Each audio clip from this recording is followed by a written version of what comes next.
Voici le plan de Pablo Longoria, président de l'Olympique de Marseille, pour renforcer l'effectif d'Igor Tudor lors de ce mercato d'hiver. L'Olympique de Marseille a des objectifs très clairs.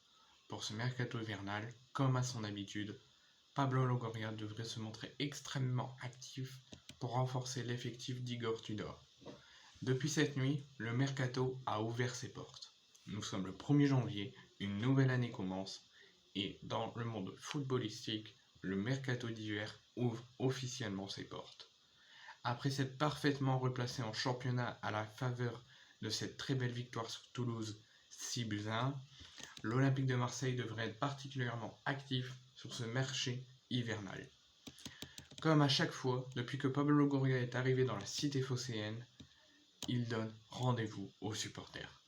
Oui, mais cette fois, il y a véritablement quelques ajustements à faire. 2 joueurs au moins sont attendus pour venir garnir les rangs offensifs. Luis Suarez a été prêté à Almeria. Gerson est en instance fort de départ à Flamengo. Les deux clubs viennent de tomber d'accord hier même. Amin Harit a vu sa saison se terminer possiblement, parce que je garde toujours un espoir qu'il puisse faire son retour à Monaco juste avant la Coupe du Monde, sur une grosse blessure au niveau du genou. Ainsi, la piste numéro 1 mène à Malinowski, le numéro 18 de l'Atalanta Bergame. L'Ukrainien était déjà en bonne place dans la liste des envies de Pablo Longoria l'été dernier, mais finalement c'est bien Harit qui a retrouvé l'Olympique de Marseille.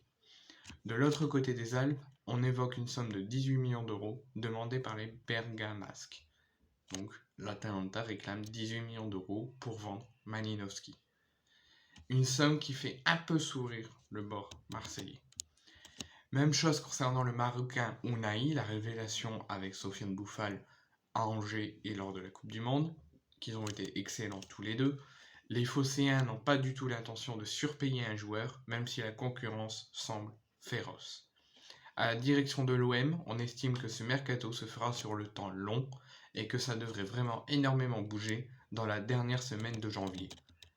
Pourtant, même Dimitri Payet, qui est sur la même longueur d'onde que son coach, estime qu'il est vital de recruter devant pour accéder aux objectifs. Donc voici ce qu'il dit. Il ne faut pas tirer de leçons définitives sur un match comme ça, même s'il faudra prendre le positif et le travailler pour être performant dans 4 jours. Donc pour le déplacement à Montpellier.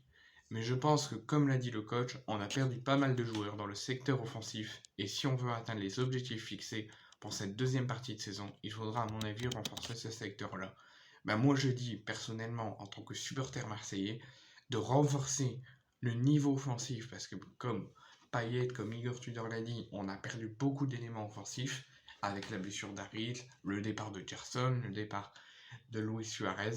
Moi je dis qu'il faut renforcer en priorité l'attaque, mais qu'il faut aussi renforcer encore plus en priorité le milieu de terrain. Parce que j'ai vu sur le groupe qui a été annoncé par Igor Tudor pour le match contre Toulouse, quand Guendouzi n'était pas là, il n'y avait que 3 milieux disponibles pour le match contre Toulouse. Que 3 milieux.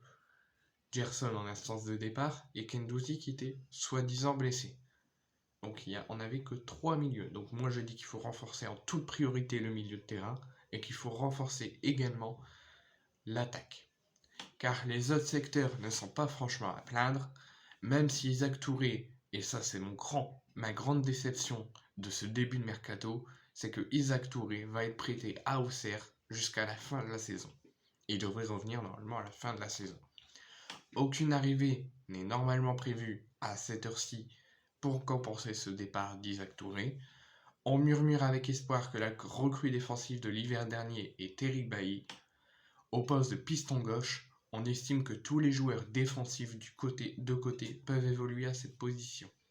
Enfin, au milieu de terrain, aucune arrivée à l'heure actuelle n'est prévue pour le moment, et j'espère de tout cœur qu'il y aura une arrivée.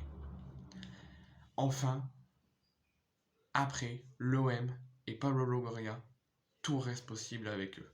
On peut dire que là, il n'y aura pas d'arrivée et ça se peut qu'il y en a 6 qui y arrivent. Pareil pour là. Donc j'espère que ce mercato hivernal sera peut-être long, mais j'espère qu'il sera efficace et coriace et qu'il remplira les objectifs de la deuxième partie de saison.